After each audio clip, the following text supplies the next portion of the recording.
Sana bir haber ne de hareket? He? Haber ne de? Abi şimdi yeni şarkı çalışan yaklaşsın abi. Niye gel burada gel.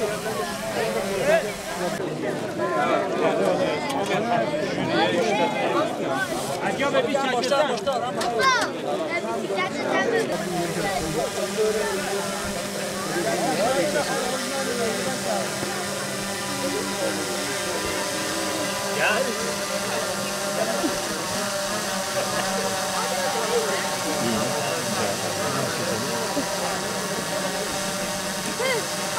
Abi al bir.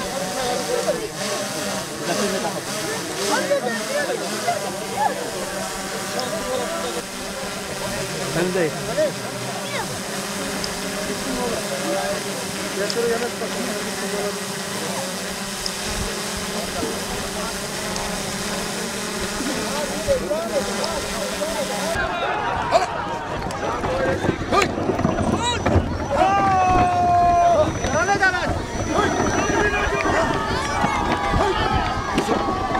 Gelince şu kadrajdan görüntü alır mısın?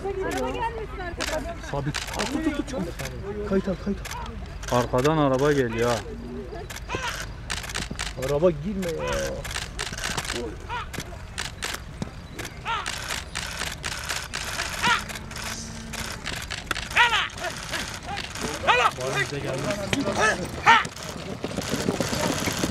Yarışmayı öncelikle çok iyi buldum.